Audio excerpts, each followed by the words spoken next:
So, Ecodiesel. Now, you're gonna have to ignore a couple things. This is a Gen 3 motor in this Jeep, okay? That's why there's this extra coolant line tapped in here.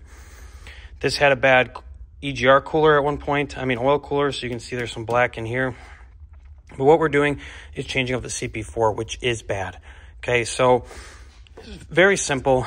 First step, remove this intercooler hose, flat blade screwdriver, wherever the hell I put that. Flat blade screwdriver, then just shove it down underneath.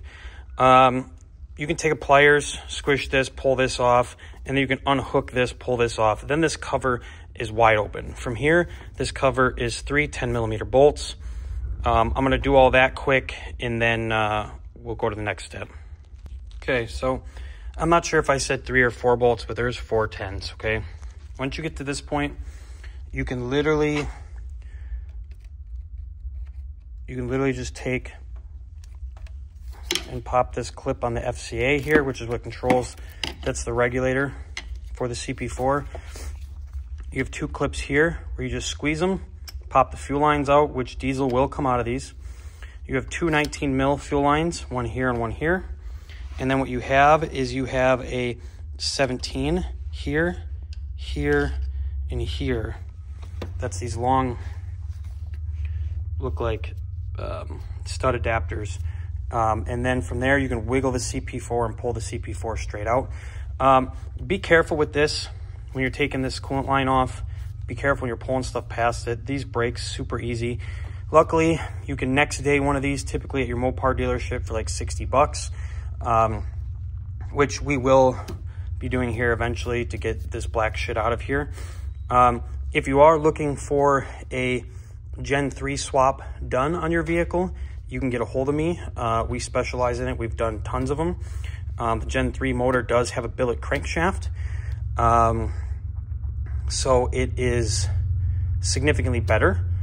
These do still have bearing issues related to crap getting in the oil. So we always recommend to pull the bottom chunk of the oil pan every so many oil changes and make sure that the oil pickup is clean. I'll go to the next step here and we'll videotape that.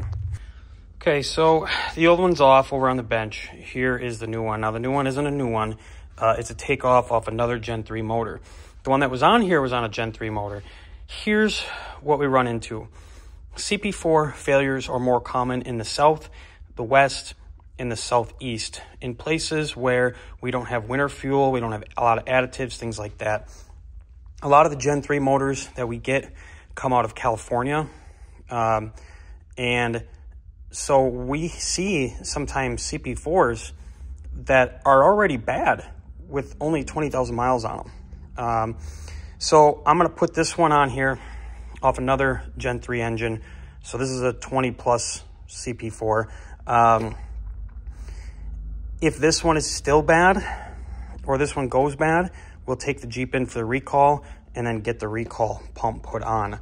Now, when you take your pump off, this is the FCA here. You can take these 2 torque spits out and pull this FCA and look in the pump there. A lot of times when they're bad, there will be metal shavings in the screen or in that area. The nice thing about the Ecodiesel compared to the Cummins, the Duramax, the Power Stroke, is typically on the Ecodiesel when the CP4 goes out, it's a very slow process and it rarely causes damage to the rest of the motor.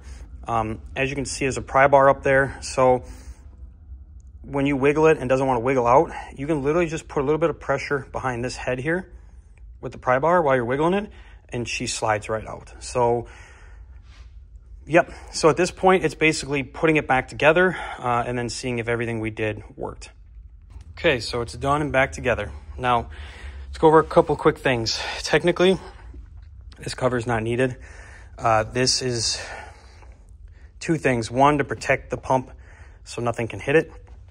The second thing is it drowns out noise from the pump. These pumps are super noisy, okay? The other thing is, no, you do not need to clock the CP4 pump. I don't care what some jerk-off told you on the internet. The CP4 pump is used to maintain rail pressure, okay? Rail pressure is a constant number. It's constantly changing, but it's a constant, okay? The injectors pull from the rail pressure. The CP4 pressurizes the rail. People want to claim things like harmonic issues, things like that. Check it out. There's 2 pistons. One piston goes to this one piston goes to this one, and then there's a crossover between the 2, okay?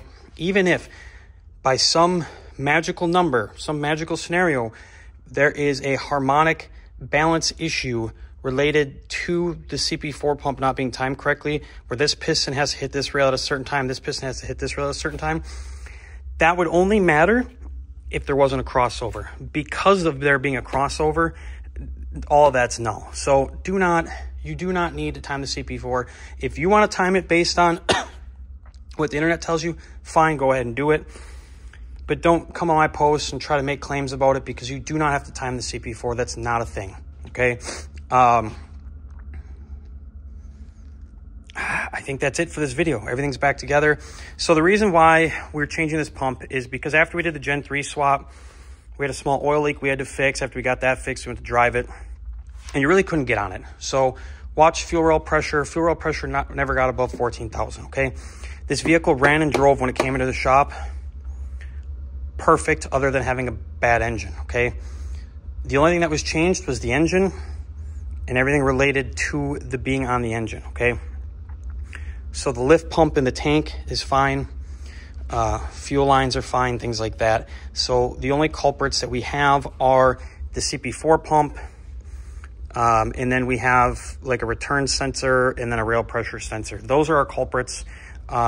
And in some rare cases, because the Gen 3s for some reason have been having injector issues, in some rare cases, the return flow rate on the injector itself could be bad.